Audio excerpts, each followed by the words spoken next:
All right, good. Let's start. Thanks everyone for joining us today for this ClickHouse webinar with our friends from Supabase today. So we're very happy to be here with you for an interesting discussion about combining OLTP and OLAP systems to build user-facing application, meaningful workloads. It's a pretty wide topic, but we'll try to break it down into smaller chunks and address it, especially through demos. So we put together a team for today's presentation. We have Paul here. Paul, you want to say a few words? Hey, everyone. Yep. Should I introduce myself? Yeah, go ahead. Sure. Yep, I'm the CEO and one of the co-founders of Supabase. We're an open source Firebase alternative, but most importantly, we're a Postgres provider. So my background, I'm a techie of about 20 years now, using databases for a while. So mostly we're focused on making the database much easier for developers to use, and hopefully that becomes apparent throughout the demonstration. A lot of tooling that we build around Postgres is just to make it very simple to use, but really digging into the depths of Postgres itself, things like row level security and various other topics like foreign data wrappers, which you'll see in this demonstration. Our company is spread out across 20 countries. We're a team of 65, yeah, we're open source. Everything we do is open source. So nice to be collaborating with other open source companies. Thanks, Paul. And from ClickHouse today, we have also Dale. Dale? Thanks, Riyad. Hi, everyone. Thanks for joining. I'm Dale. I'm part of the product team here at ClickHouse. I'm mainly responsible for technical content, blog posts, demos, but I've historically contributed to the ClickHouse ecosystem, so things like the Grafana plugin and the Go driver. I come from a long history of kind of open source as well, so before this I was at Elastic, and yeah, it's always great to collaborate with other open source companies, so thanks to Paul for joining. Thanks, Dale.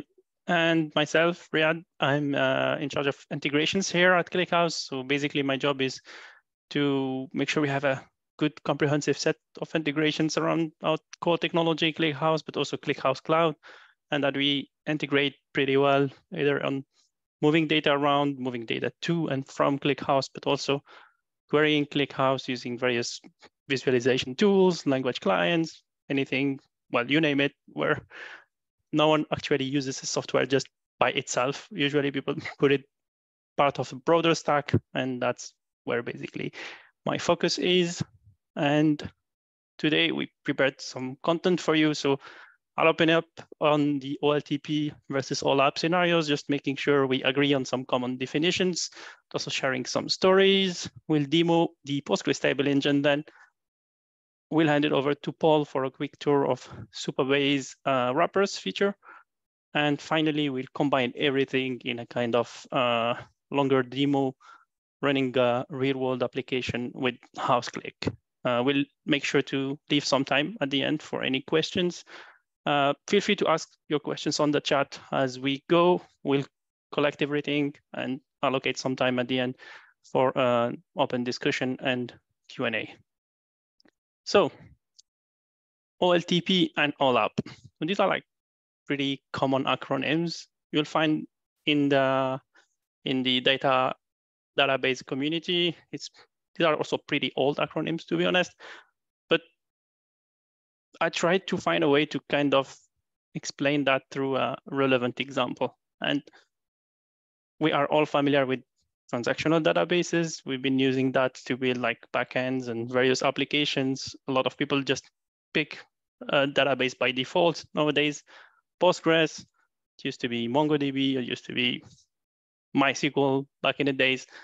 And the boundaries between the two use cases sometimes are blurry if you're running at a small scale, but you start experiencing the limitation of the OLTP model if you are stretching it too much into the analytical space pretty quickly. So this is like a kind of question for the audience. I don't know, have you ever had long-running queries on your OLTP data? Again, don't get me wrong, OLTP is great to power your application. That's what you need actually to have a backend for your logic, to be the source of truth for your system, to power transactions, updates, etc. But it cannot handle everything. And at some scale, you start suffering from pretty obvious symptoms like long-running queries, out-of-memory issues. And on my personal experience, I used to work on social network data, crawling data from Twitter. And at some point, I had a query running for 13 days on MySQL. So it was a great learning moment for me. I was also pretty amazed by the fact that it still returned the result after 13 days. I was pretty impressed by the uptime of my server, things like that. But yeah, no one should wait 13 days for the outcome of a query. And yeah, let's share with us on the chat if you had similar experiences. So few definitions. So why you need an online transaction processing database? It's basically to power the operational database of your application. You can think of it as again of the source of truth. Everything you expose to the users will take place into this in the form of transactions. So you need strong asset properties there. And very often you are dealing with rows. So transacting on set of rows or individual rows, if you're updating a state, if you're adding a user, removing a user, adding a property, everything is about these transactions. And these constraints are very important for your application to maintain a coherent state and grow. And this is basically the backend for most of the applications. As I said, many trends from Oracle to SQL Server, MySQL, Postgres nowadays is taking a very prominent place in that space, being the leading open source OLTP store. And that's a very important type of use case. On the other end of the spectrum, you have analytical databases, where the purpose is more about understanding phenomena in large corpus of data, meaning that you'll be running group by queries very often on millions, billions, or trillions of rows.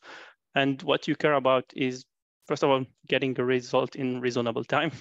So query latency is a focus. Often you want to achieve millisecond scale query latency, meaning that the way you represent data is pretty important. You also want to achieve that at scale, also from a user perspective. So accepting large throughputs. Think of your web banking application, your mobile banking application, aggregating tons of data to share with you a report or a status. And you're not alone in that experience. You're sharing this experience with the thousands of users against the same database. And to achieve that, very often you have to represent data differently, and column orientation is pretty common in the OLAP space. So I'll introduce quickly ClickHouse in that case. And as a true kind of OLAP store, ClickHouse is column-oriented.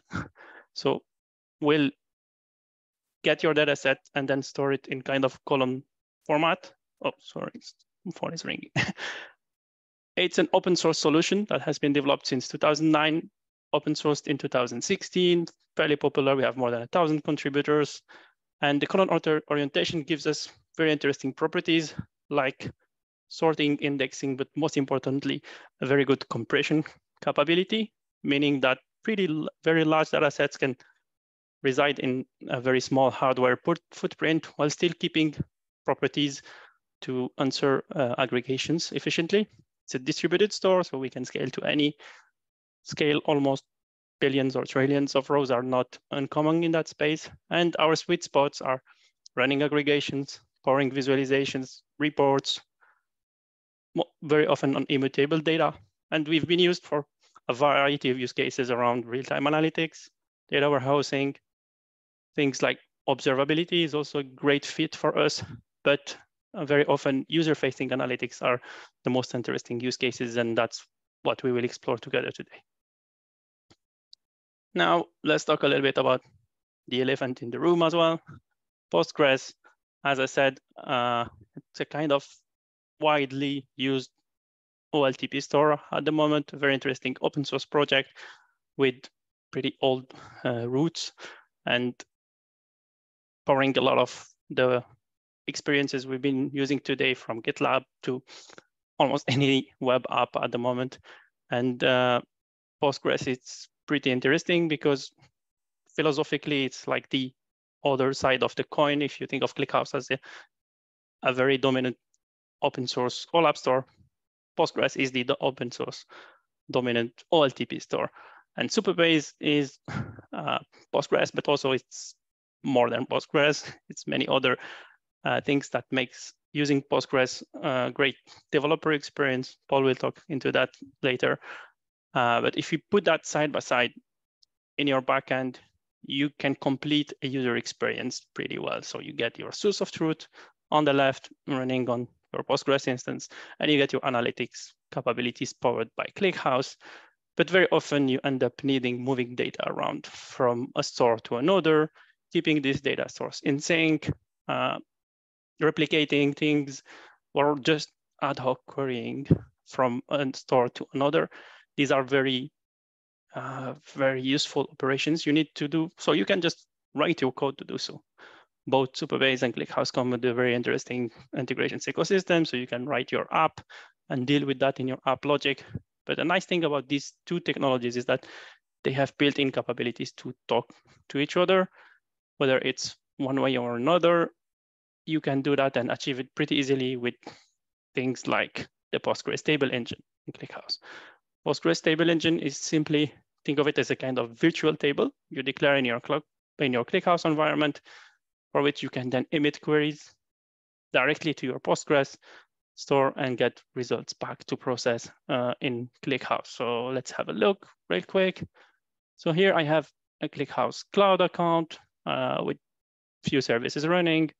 One service is running here, holding few tables. One is this like hack and use table, for example. This is data stored in ClickHouse.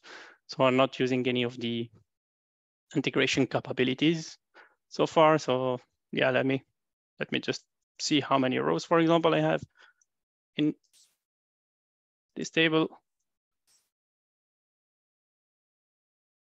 So my service is waking up. I have 20 million rows, for example, in this. And let me see if I have some saved queries. So a typical analytics query will have a group by statement. So for example, here I'm grouping all the entries per day, looking for trends in hack and use data set. So what are the days of the week where people are commenting?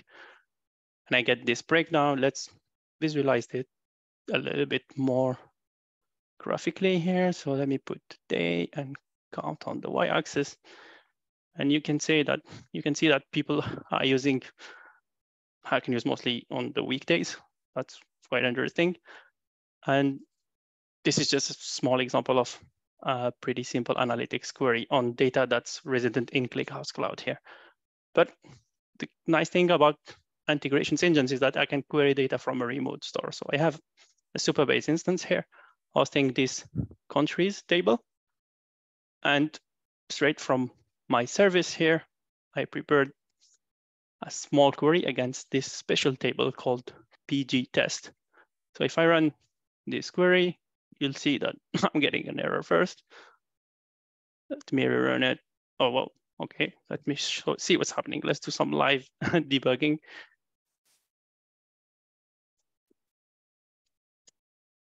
All right, so my PG test here table is pretty simple.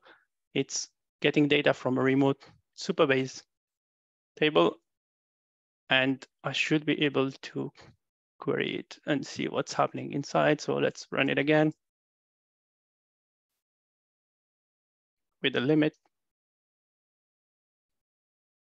All right, I don't know what the glitch was about, but looks like I'm able to query my remote data store from ClickHouse. Yes, the demo gods were angry for a moment here.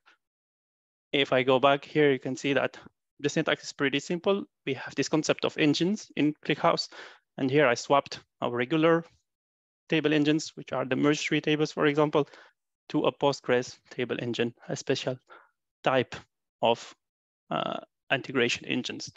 It's not the only one we have. We have many available. Let's pick, for example, another example here.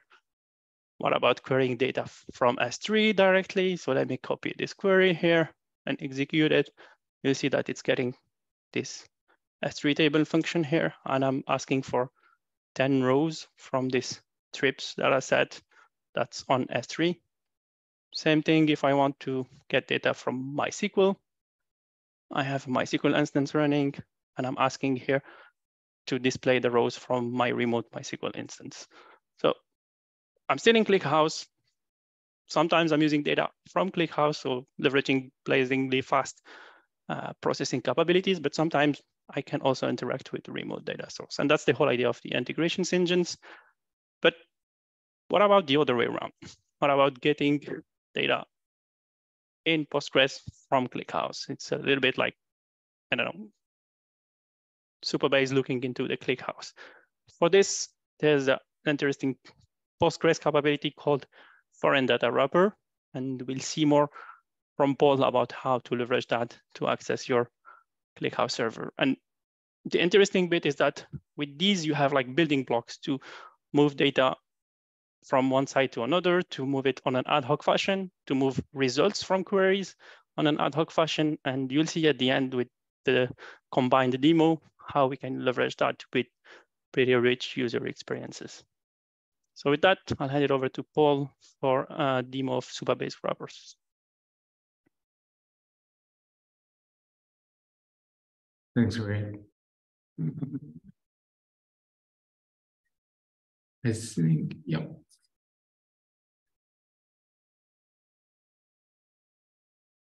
Can you see my screen? Yes. Cool. Okay, so first to start high level, just on what Supabase is and make sure it's a bit more clear, although Riyadh was pretty clear. So the main thing, we have many products, but really the main thing is the database. We provide tooling on top of the database. So it's really just Postgres, simply Postgres. There's no, you can PSQL into it. You can really do whatever you want. It uses row-level security. That's going to be important later on because we provide a serverless API on top of it using Postgres, which is it introspects the database and provides an API. Now, because of this, you can actually kind of query it from the browser is the idea. Of course, it doesn't go straight from the browser to the database itself. But using row-level security, it essentially means that you put as much logic as possible into your database, and then you can hit it from many different places: mobile phones, browsers, everything. It also has this feature called real-time, so you can listen to changes coming out of the database. You connect to it via a WebSocket, and then as the database changes, all of these changes stream out into your client as well. Now this is cool. We've got a lot of that tooling. One thing that we didn't have, and of course it's also open source. So a big community around it. We've got 50,000 stars. We've got a Discord, Reddit, Twitter, and all the places. So one of the things that we wanted to do was, as Riyadh said, it's not great for, Postgres is not great for analytical workloads. So what we wanted to do was essentially build upon something that Postgres already has called a foreign data wrapper. And this visualization, if I zoom in, hopefully will explain how it works from a Postgres side. So database one would be Postgres, and these blue tables are essentially the Postgres native tables. Database two here is ClickHouse. So, it's got the tables. And then we'll set up a table inside Postgres, which kind of looks like a local table, but really it's the data lives inside the ClickHouse database. And then we'll be able to query it, and it will kind of feel like it is a local table. This is nice because you can also then do joins across the local table and the foreign table. A good example would be if you've got all your users who live inside your Postgres database and you want to know how many times they've logged in the past 1 month, you can say, select everything from my users table, join to my ClickHouse analytics table, and give me back however many web events that have happened in the past month. This is all open source, so it's extending Postgres Foreign Data Wrappers. We've actually created a framework for this, and we've got a few different foreign data wrappers, so we'll focus on the ClickHouse one. I just point this out because it's still early days. The development it's still heavily under development, and it's all written in Rust. So if you like Rust and you want to contribute, please do come and make this better. Okay, so for my demo, it's going to be very simple. I'm actually going to start what you'll see Dale present later on. He's going to build on top of what we've got, and I'm going to show how you would go about connecting from our side. Here you can see is a Postgres database. There are, and this is inside the Supabase dashboard. You can see that each of these green tables, if I zoom in, is a Postgres table, and then anything with F is going to be a foreign table. Now, what I'm going to do is come into my ClickHouse Cloud account, and you can see I've actually got a service set up. I've loaded up PP Complete, which is a list of pricing data in, I think it's the UK pricing data, I guess, for property. Property pricing complete, I think it was. And then just for the demo, I've trimmed it down. So actually it should only be selecting out once I wake up.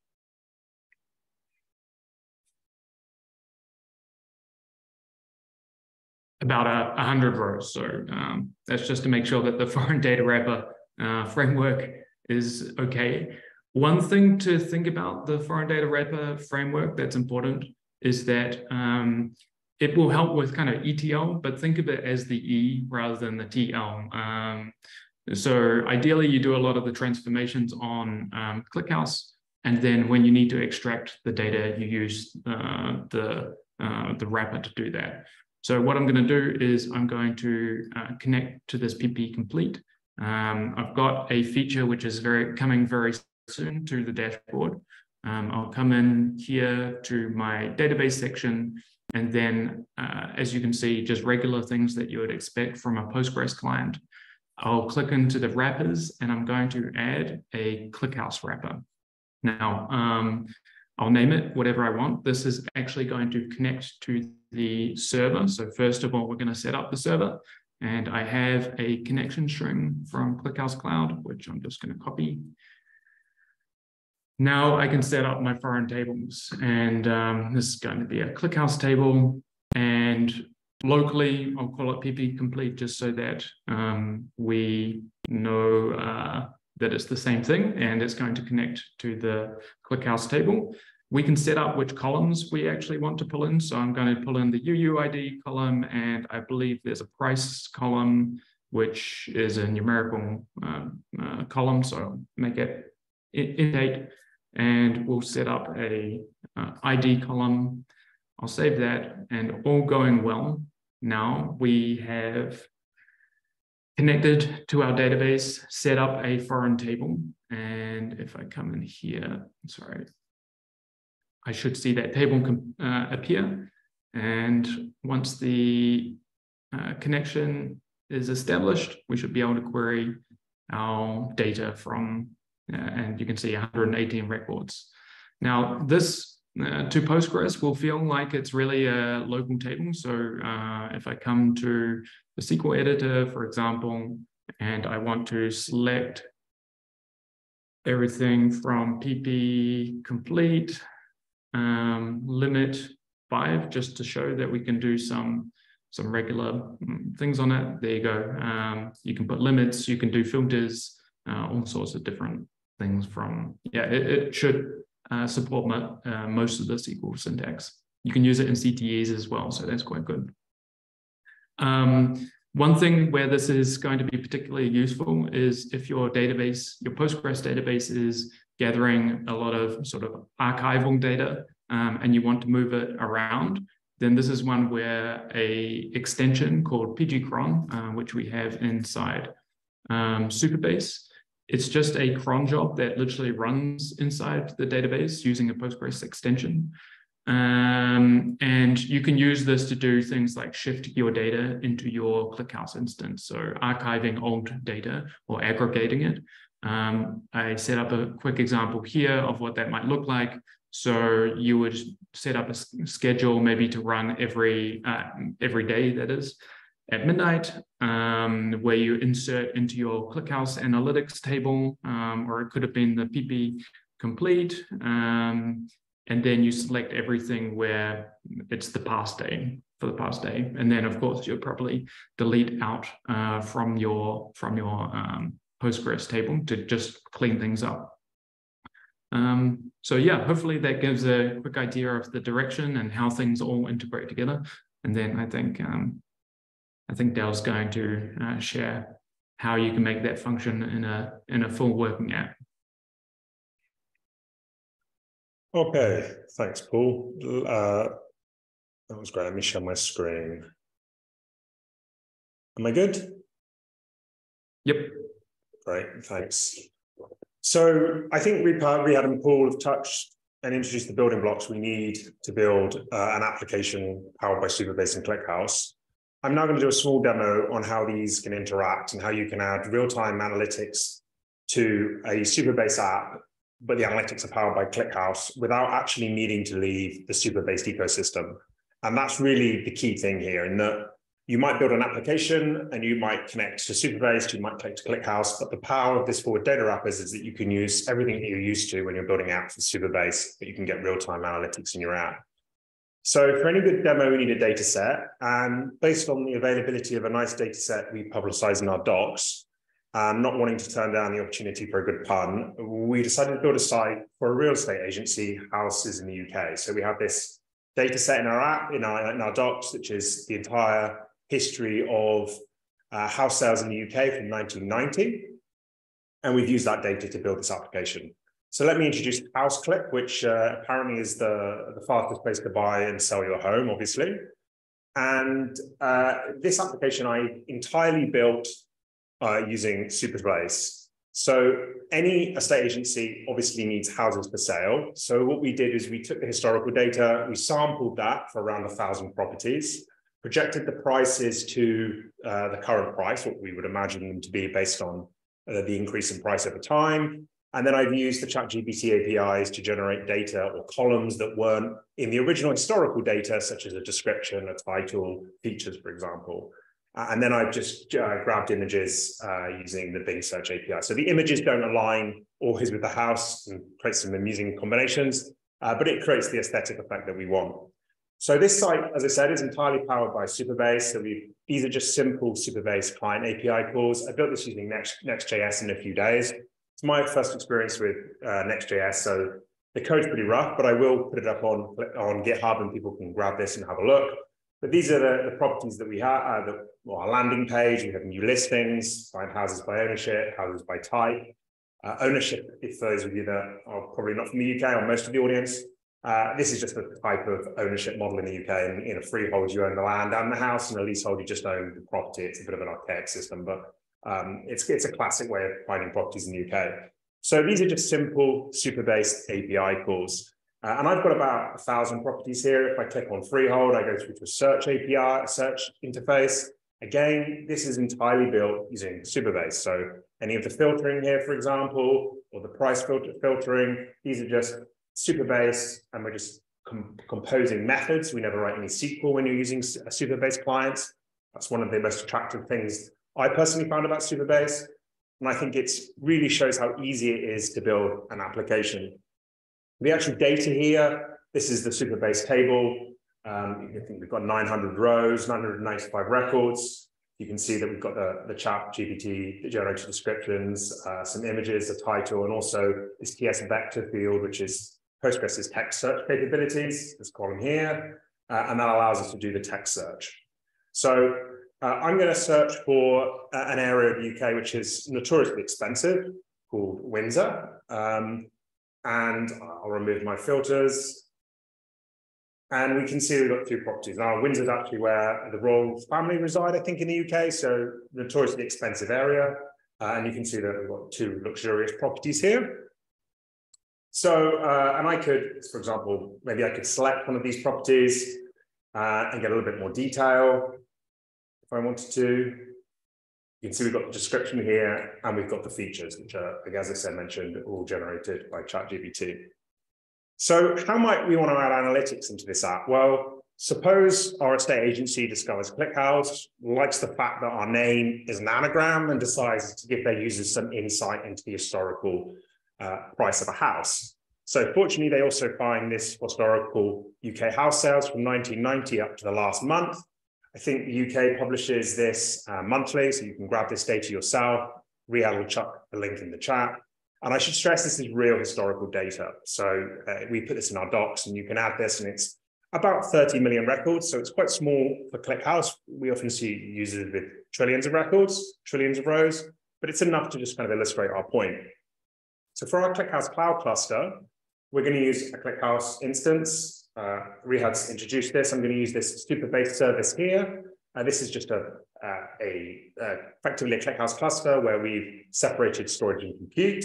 And I'm going to, for the SQL API, the SQL UI for this particular instance, this is the UI that we provide. You can see these are the records. So we have 28 million rows, and we've got some interesting columns with the postcode. We've got the address, and we've got the price the house sold for, and most importantly, the date. So this didn't have any of the columns that we needed for the application. When we sampled this data for the actual listings, we took 1,000, and we needed to add those description and title columns. So a simple query which we might want to put for our users to show them some historical analysis regarding a property might be, for example, we might want to show how does the price increase over time relative to the rest of the country. So that would look, a query would look something like this. So I'm just grouping by month, which is saying to the start of the month. And ClickHouse uses a SQL dialect, which is almost anti-SQL, but we add a lot of functions to make analytical queries much easier. So here we're just doing an average if, which is saying, give me the average for the country, but also give me an average where the postcode is equal to SL4. And that's the postcode for this particular property here, SL4 5EN. So if I run that query, you can see that we get the prices every month. The average price, this one's for the whole country, and this here is for that specific postcode. Okay, so how would we introduce this into our app? Well, the first incarnation of this, when I first built this application, I didn't have access to the Forward Data Wrapper. I decided to just build the queries directly against ClickHouse, and I built this property analysis here. So property analysis here, these are effectively the analysis for this particular postcode. So you can see this area is very expensive compared to the national average. It's actually almost twice, so it's in the 95th percentile. We can see a breakdown of what the percentage is with regards to freeholds and leaseholds. This is what you'd expect. Most leaseholds, I should say, where the person doesn't own the flat, the land is usually actually a flat. And then you can see how expensive this particular area is over time relative to the national average. And that's the query that I ran before. So that's just that plotted. For this, I've used eCharts. So it's a popular Apache charting library. It's pretty easy to customize, and we can get responses back from ClickHouse and JSON and just transform them and drop them straight into the chart. And then just a little bit of styling. We've also seen the price increases over time here. We can see that, well, last year was a pretty bad year for price houses in the UK, but generally, a pretty good return over 10 years, 43%, 42% versus the national average. And then we can see some charts to show how the price distribution varies versus the national average. So here we can see it's a lot narrower, as you would expect in an expensive area like Windsor. And then finally, there's a simple heat map showing how when these houses generally sell. So April seems to be a pretty popular month to buy a house in Windsor. So maybe these are not specifically what somebody who was buying a house in the UK would want to know. Probably just be interested in how expensive the area is and whether this is a good well-priced house. I think it's probably a little bit cheap actually for a house that's as luxurious as this, but it gives you an idea. So what I've done here actually is queried directly against ClickHouse. So I can show the code for this. I'm literally running the query. The condition here would be the postcode. And I should also say that here I can actually change these analytics to be by area, for example, by district instead, which would modify the filter slightly, or potentially even by the town. So in this case, I'll just modified by postcode. But you can see the queries are very fast. This is quite a small amount of data. It's only 30 million rows, as I said. And this is how I queried ClickHouse directly. So I've gone directly against ClickHouse, and I've just put the expression in here, the SQL expression directly in my code, which is not great, but it got me moving, got things started. But ideally, we would put all of these queries, or aspire to communicate through a single interface. So we don't want to burden users with having to learn the SQL syntax, or having to maintain multiple connections and 2 libraries in their code. And ideally, we would just put everything through Supabase. So how would we do that? Well, let's migrate one of these. It won't take me very long. Let's migrate this one. This is the simplest visualization, which is a breakdown of freehold versus leasehold. Okay, so that's just a count and a group by leasehold, freehold, with a filter on the postcode. So let's take a look at that particular query. That would look something like this for this query. If I run this, we can see we've got 6,469 leaseholds. Okay, that reaffirms that that's the right postcode. Now, how would I maybe bring this into the forward data wrapper? So our preferred means of interacting with ClickHouse via the forward data wrapper is, once things get quite complicated, is to encapsulate the logic in ClickHouse. So Paul touched on this as the extract part of ETL. So to do this, we use a feature in ClickHouse called parameterized views, which are similar to normal views. And I think maybe they do exist in Postgres actually, but I'm not an Postgres expert. But you can create parameterized views, and these can have parameters that can be passed to the view when you call the view at query time.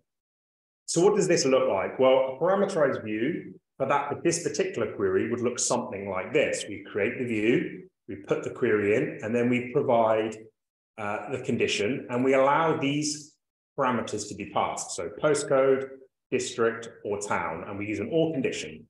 So if I create this view in ClickHouse, I can now query it, and I query it like a table function. So I can pass in a postcode, a district, and a town, which can inject it into the view here when the view executes. If I'm restricting on postcode, I provide the postcode, and I just provide values which won't match for district and town, and those just get filtered out by the OR. So if I execute this now, I get exactly the same results as I got before. And this is effectively just equivalent to this particular query, which obviously gives exactly the same result. So I've got this parameterized view I've created. I've encapsulated all my logic in ClickHouse. And now I want to expose this in Supabase. Okay, so this approach would contrast into maybe where we would try and do the aggregation on Supabase side in Postgres, and we would bring all the rows back and try to aggregate in Postgres. And that obviously wouldn't scale even at 28 million, let alone the billions or the trillions of rows that we see potentially in ClickHouse. So we push all the computation down here to where it's done best, which is in ClickHouse. So to create this foreign data wrapper, I'm going to go into Supabase here. And I've actually already created the connection to ClickHouse. I've not used the wizard that Paul showed, but this is how you might do it in the future. I'm quite comfortable in SQL, and it just gives you a little bit of an idea of what's going on under the hood if I do it in raw SQL. All I'm doing is I'm creating a foreign table here, which is a table in Postgres. I'm declaring these columns, and I'm putting in here my call or my SQL expression, which calls my parameterized view. So that is effectively the query that I ran earlier directly in ClickHouse, and I've exposed these parameters. So if I create that foreign table now, that creates, I can then pull this table, which we'll call ClickHouse, bring the rows back, and I can pass the parameters which are injected into the parameterized view just using a where condition. So classic where clause, Postgres, the postcode, the district, and the town. If I run this, I get my counts. Now, the key here is by exposing it like this means that we can use the Supabase client where we don't actually have to write SQL. So we can actually just use the standard compositions, and we can chain methods if you're familiar with the client libraries. So I'm going to make the change here to move this particular visualization now over to Supabase. So I've got my old method here. Let's just drop in an equivalent method. Appreciate not everyone might not be a JavaScript engineer. Neither am I, to be honest.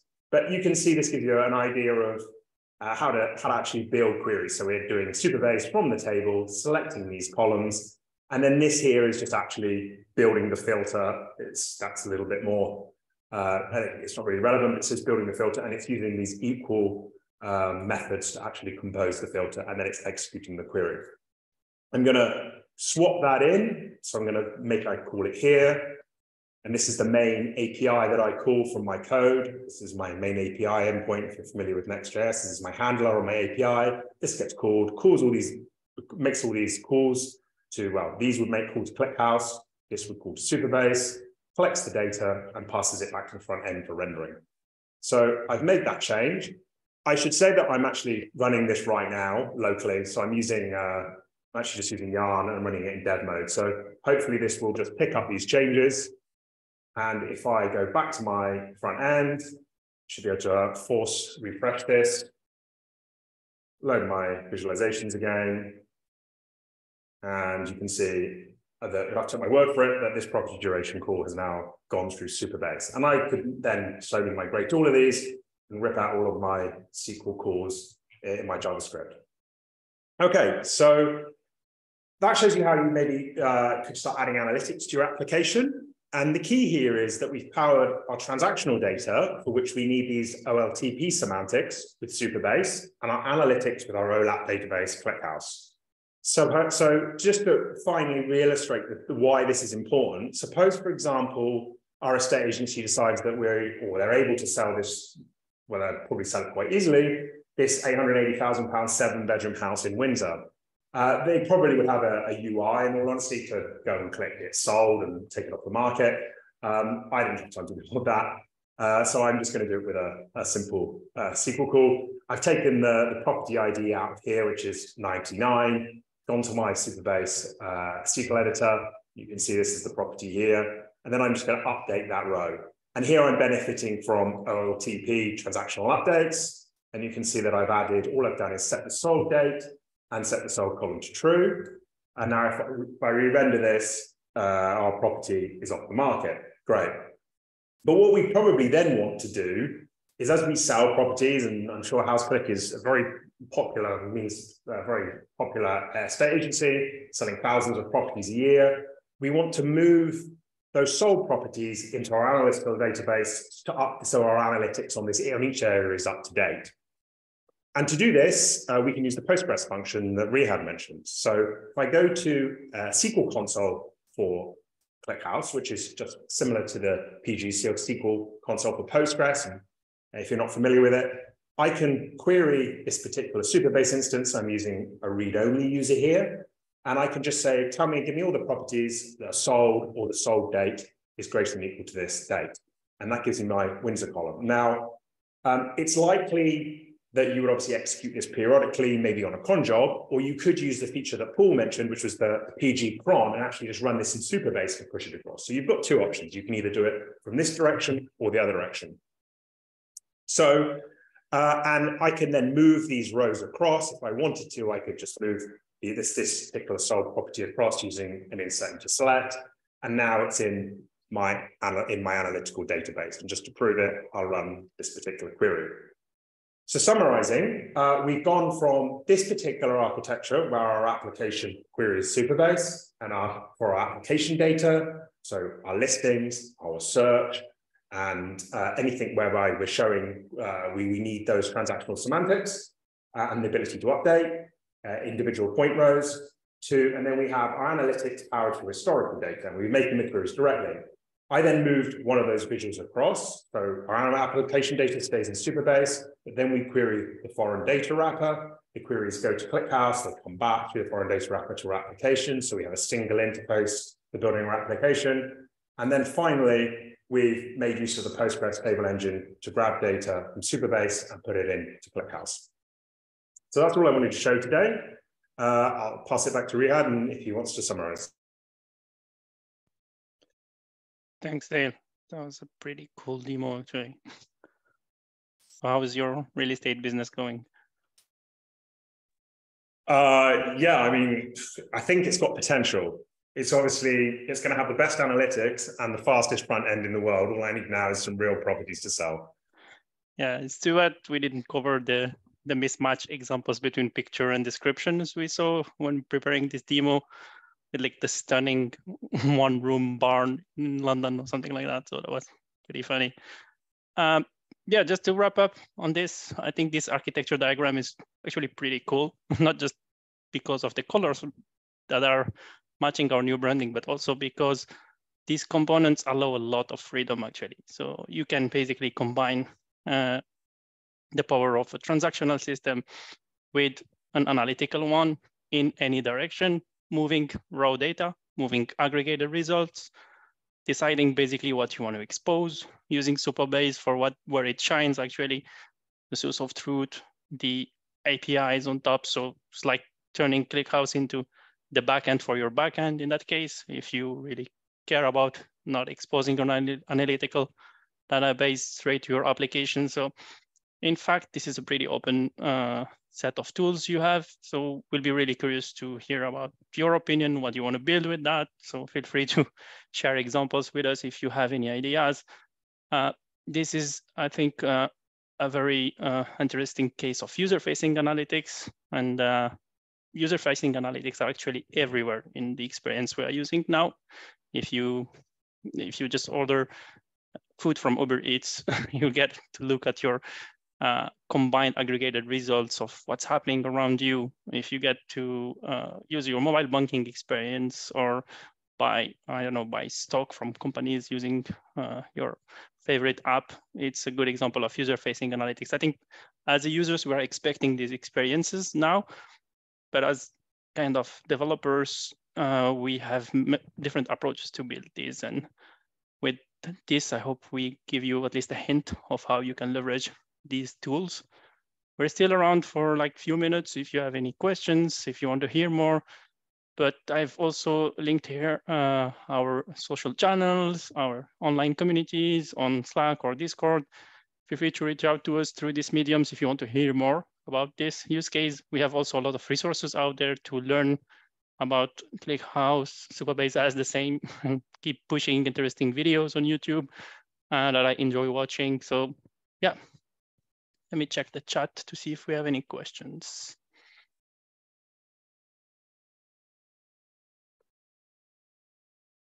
Oh, we have a question here. Will it be possible to deploy everything on a single Kubernetes cluster?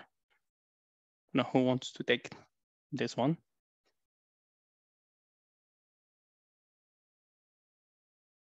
I'm not familiar with the deployment of ClickHouse, but from the Supabase side, yes, it's definitely possible. Everything's self-hostable. And if you go to our main repo, you'll see there's a Docker Compose, and in our community repos, we've got Kubernetes, Terraform, and various other self-hostable scripts.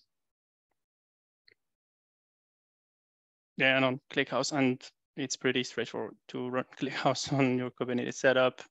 If you're doing it for development purposes, then a single node setup is just a binary to run. So it's pretty straightforward. If you want like high availability and a clustered setup, it's a little bit more involved, and you might want to use some of the open source operators out there to achieve that. Or you can use ClickHouse Cloud as a service and just point it to the endpoint. Yeah. So I guess the answer is yes, it's pretty easy to compose these. Question for Dale. We are planning to open source the code for the demo, right? Will it come with Docker Compose file as well? Yeah, I can put a compose file together. It should be pretty straightforward. I need to tidy the code up a little bit. It's pretty embarrassing right now. I'll get a few people who have got a bit more experience with the Next.js framework to take a look at it and make sure it's reasonably adherent to best practices. But yeah, I can put a compose file definitely together, and that would be probably the easiest way. I assume there's Docker Hub images for Supabase, Paul, so I'm sure there's plenty of examples. Mm-hmm. Sounds good. We got another question. So we have a user that's been exploring using UUID v7 or ULID for IDs in Postgres. Will it help out for ClickHouse performance? Maybe for Dale. Yeah, I mean, typically the question would be like, why would you want UIDs in ClickHouse? You wouldn't normally be issuing queries to ClickHouse which do single row lookups. So those types of queries you want to keep against your Supabase instance, your Postgres instance. And you want to keep your ClickHouse queries, ideally would be aggregating across a large number of rows. There are means of, if you do need to do single row lookups in ClickHouse, you can. And there are means of optimizing that particular workload. It's never going to be as optimal for single row lookups. It's just obviously it's designed more for group by queries, analytical type queries, but you can do it. It does involve a UID. I will post a link in the chat as to how to achieve it, how the best way to achieve it in ClickHouse. My other I would kind of also ask Paul is, do you support, we have a UID type in ClickHouse. I don't know whether it's supported in the foreign data wrapper yet. I don't think it is yet, but maybe it is we might in the future. Yeah, definitely something that we could support. There's no technical reason why it wouldn't. Yeah. And there's a follow-up question about, are the UIDs the best practice for cardinality and unique combined queries? Not sure if it's on Postgres or on ClickHouse in that context, but on ClickHouse, I can already answer that we do have different flavors of unique functions. Some are very fast approximations of unique. So when you have like billions or trillions of rows, you don't want to wait for the query to scan everything, and we have very efficient approximations for that. But you have also unique exact in ClickHouse, which will work pretty well on any data type. I don't know on Postgres actually, maybe all. It's a bit of a hairy topic on Postgres. Choosing, we've actually got quite a long blog post on Supabase. If you look at it, choosing a primary key, what are the best? And we dig into KSU UIDs. We've got all the different ones, and it's all bundled into a Rust extension. So there's always trade-offs. I don't know specifically about best practice for cardinality or if it's so relevant. Usually you'll choose a different ID based on your application in Supabase. So natively Postgres supports UUID v4, and as you pointed out, it's not going to land. Some of the other UUIDs are not going to land in 16, unfortunately. I think this question is actually quite interesting because it also shows basically the differences between the OLTP and the OLAP space. Like Postgres cares a lot about consistency, unicity, so the importance of UUIDs, things like that is even more visible there, where OLAP stores like ClickHouse will care about properties of like the whole column. So things like redundancy is important for ClickHouse to operate well at scale and compress data pretty well. And actually we have less constraints from a consistency perspective, but we use that as a strength to answer in the millisecond scale. So for the users here that are exploring that and are pretty new to ClickHouse, you can have a look at the concept of primary key in ClickHouse, and you'll find out that it's completely different from the primary key in Postgres for good reasons, that it's not serving the same purpose. Finally, we still have 1 or 2 minutes, maybe question for Dale about your overall impression building this demo in a few days and combining Supabase and ClickHouse, what we have in common. I'm sure it's not just our love for the black gear, but there must be like some other stuff here that we have in common. I think people ask me, I can be quite critical of products. I really found Supabase a complete joy to use. I think the things which stood out for me is when I've had to build apps in the past and build SQL expressions, you're always cautious of things like injections or making things robust to injections, and that's kind of all taken away from you, so I don't need to think about that. And if you're building interactive applications, like once you start compiling SQL expressions together with strings, you're kind of thinking, oh, this is probably not doing this the right way. So I'm doing something very badly wrong. I'm not the best developer in the world, but I kind of know development experience when I'm doing something badly and when to ask. And the fact that if you're building an interactive application, you really just are just compiling and chaining methods from the Java. I haven't tried the other client libraries, but yeah, it was a refreshing. That was all thought about for me. And then, yeah, the general tooling is just very, very simple to build an application. Like the fact that you just have this endpoint. I think it's also quite an interesting idea that it's okay to make your database with Supabase publicly accessible. So it's available over the public internet and you're protected by row-level security. And you can just say, right, this is a read-only endpoint. And really that's fine. So you don't need to necessarily worry about building a back end as well as a front end, although in Next.js, it's kind of, those things are slightly blurred about how you declare things. But that's interesting. I mean, ClickHouse obviously has to do the same. We do deploy, give a public endpoint, although you can use private link if you need it. It's really kind of Supabase as well. But yeah, the workflow for setting up row-level security and being confident that you have not exposed your database is very intuitive and very simple as well. So I think generally my impressions would be that ClickHouse is a lot earlier on in this journey than Supabase, and we could learn a lot from how well Paul's team understands their users. Like they really understand their developer audience and making sure that they're successful. Thanks, Dale. Paul, any closing remarks? No, well, I'm definitely going to dig into the code, Dale. It looks like a more complete demo that one of the more complete demos that I've ever seen. So I think we'll be using this as our shining example of foreign data wrappers going forward. And no doubt our DevRels will get a kick out of using it. Right.